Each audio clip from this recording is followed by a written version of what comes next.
نحمدہ ونصلی ونسلم علی رسولہ الکریم اما بعد فاعوذ باللہ من الشیطان الرجیم بسم اللہ الرحمن الرحیم قال اللہ تعالی فی القرآن المجید کل فی کتاب مبین صدق اللہ العظیم ان اللہ و ملائکتہ یصلون علی النبی یا ایہا الذین آمنوا صلوا علیہ وسلموا تسلیما الصلاۃ والسلام علیک یا سیدی یا رسول اللہ وعلی آلک و اصحابک یا سیدی یا حبیب اللہ۔ واجب الاحترام سادات کرام، قائدین تحریک منہاج القرآن اور جملہ سامعین و ناظرین، السلام علیکم۔ منہاج اسلامی تربیتی کورس کی اختتامی تقریب میں تشریف لانے والے جملہ سامعین و ناظرین، میں نے آپ کے سامنے قرآن حکیم کی ایک آیت مقدسہ تلاوت کی ہے، جس میں رب کائنات نے ارشاد فرمایا کلن فی کتاب مبین، ہر شے کا علم اس مقدس کتاب میں واضح ہے۔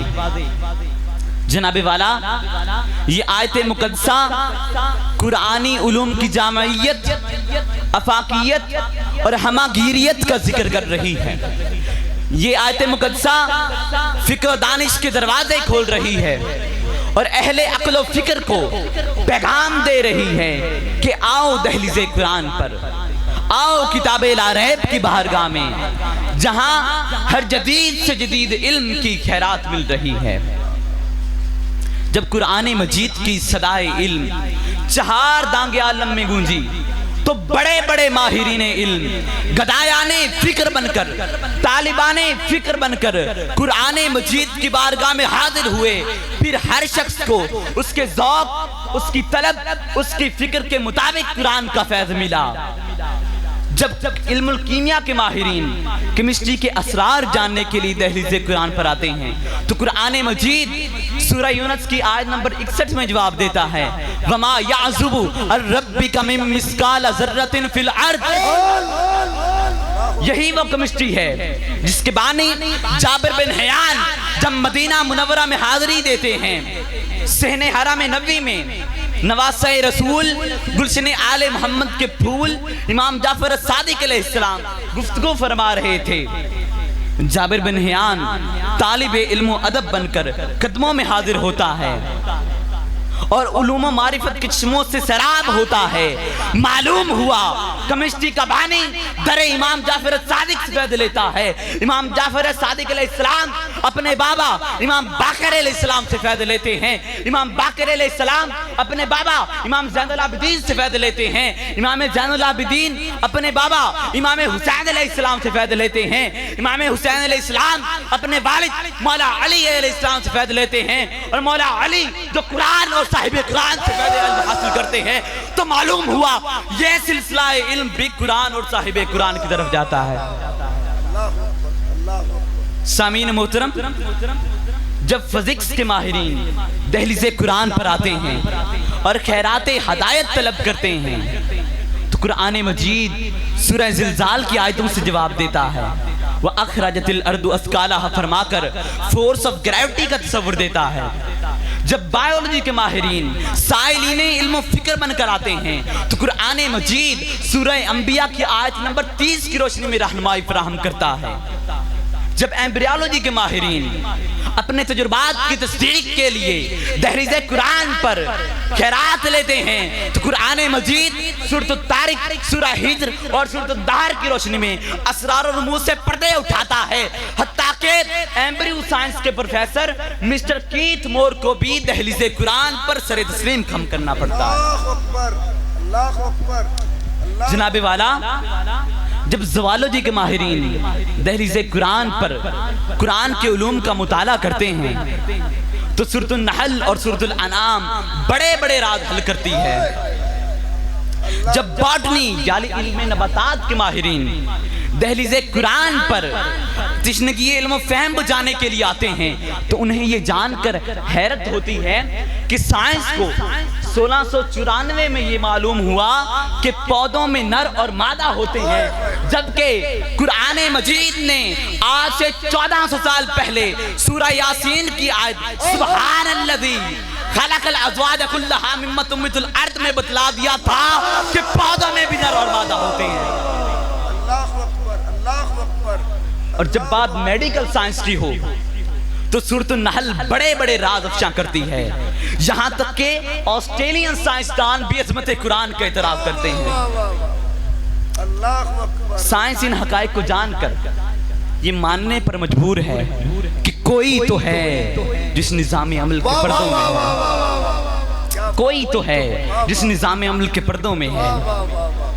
سامعین محترم، ماہرین سائنس کا اعتراف ہے کہ بہت سی چیزیں ایسی ہیں جو تجربات سے بالا تر ہیں لیکن موجودگی کا انکار نہیں ہے، کیونکہ سائنس کیمسٹری کو موضوع بناتی ہے اور پھول کی مہک کو بحث سے خارج کرتی ہے۔